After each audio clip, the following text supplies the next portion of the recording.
Hey, what is up guys? It is Mark Yoon, and today I'm bringing another hopefully exciting video.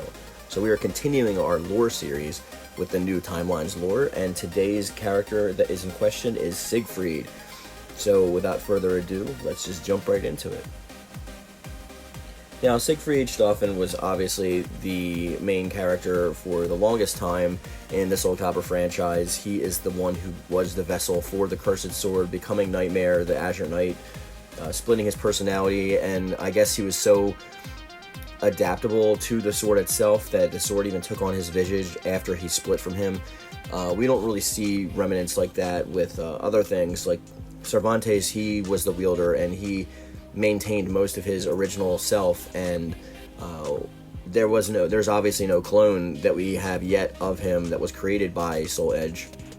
So I think that like the judgment of Soul Edge's vessel or visage of Siegfried is a good indicator of where things are going to go, but that's going to come later in our Malfested series. But what I want to talk about today is his new lore.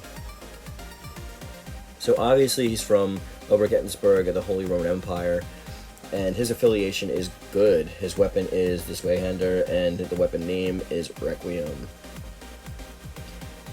Now, a little bit of his biography. We start with, after losing to Kielik and his comrades in the form of Nightmare, Siegfried awake in an unfamiliar place. Though slowly crawling back to control of his consciousness from Soul Edge's grasp, he was unable to free himself from the unforgiving memories that he spent as the Cursed Sword's puppet. Before long, he was confronted with a memory he'd kept suppressed deep inside himself, the memory of having killed his own father. "What have I done?" he groaned. The remains of Soul Edge lay at his feet. For Siegfried, the true nightmare had only just begun. Siegfried's meeting with Sophitia strengthened his resolve to steal away Soul Edge once and for all. Even so, his mind was slowly being taken over by the Cursed Sword. Though able to cope just about while awake, his sleep was dominated by terrible nightmares. During this time, the sword would try to take control of him and force him to do its evil bidding.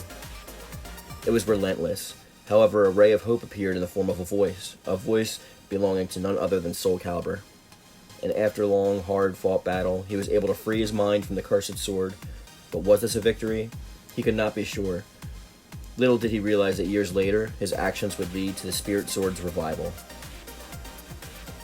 After murdering his father by accident, Siegfried lost his sanity, convincing himself that someone else had done it, and became obsessed with revenge, seeking out Soul Edge for the power it would give him. Inferno took advantage of this, impersonating his father's ghost to manipulate him into becoming the Malfested warrior in Nightmare. After humanity is restored, Siegfried not only retains his memories of the atrocities he had committed as Nightmare, but realizes that he is the one who also killed his father. Initially overcome with despair and self-loathing, he is reduced to a sobbing wreck.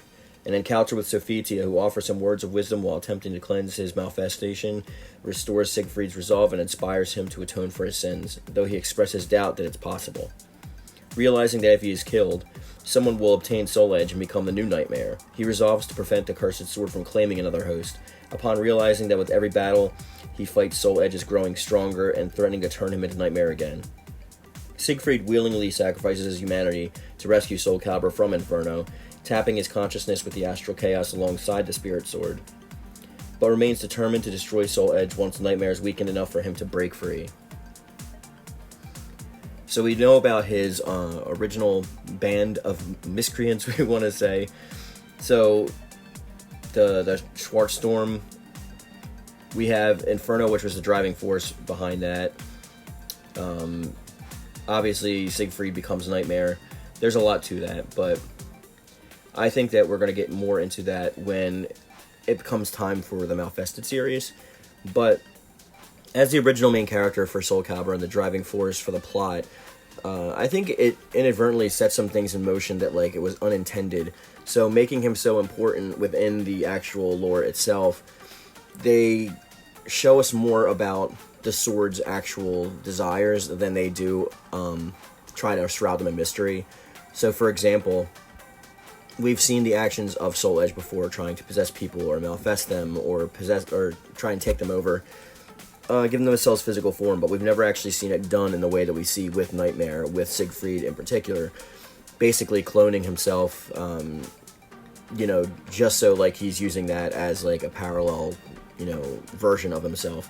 But Siegfried bonding himself to the Soul Sword, SOULCALIBUR, also shows naivety on his part, because Soul Edge and SOULCALIBUR are two sides of the same coin. They're more like a squabbling pair of brother and sister duo than like a representation of good and evil, like I've covered in the past. They both, they don't really identify as like the terms of good or evil. They both use their means to their ends and use a very similar format of means to get to those ends and attain them. But I think the internal power struggle is what keeps Siegfried also locked up. Like, I don't know if he'll ever realize his actual potential as the main part, because he's off doing his own thing, like trying to cure himself, I want to say, of the nightmare disease. But I don't think that it's ever really going to happen. It's going to be a plot point that maybe he comes back. It would be cool if we see a return of Night Terror at some point, but I'm not sure how likely that is to occur. But just the people he's interacted with and the people that Nightmare has destroyed allows him to kind of close himself off from the hero role in general, because he knows those atrocities and there's no way that he can ever atone for those. Even though he was under the possession of the evil sword, it's not like he's not aware of his own actions, and to him it's almost like watching a movie play back in his head where he's the one who's committing those things, and it's a constant reminder that the sword's power cannot be defeated so easily, and that it's his own journey that he needs to take. Now, he's kind of selfish when it comes to this point, because there's other characters that are involved with Soul Edge completely, and he really tries to do a lot of things on his own. I think because of that personal atonement, he really wants to clear himself, at least of his own conscious being, of what he committed as Nightmare. But when he does that, he actually inadvertently pushes everyone else to the side and kind of goes down his own path and tries to complete his mission on his own. Unlike Grow or somebody else like Ivy, who surrounds themselves with people who can actually help them in their mission, he takes it head on and tries to do it himself, which is actually kind of a worse avarice than before, because by shunning everybody, by cutting off those connections that are keeping him humane, by going after the sword by himself to try and strengthen himself by bonding with Soul Edge or anything like that, he's opening the very door that he's wishing to shut.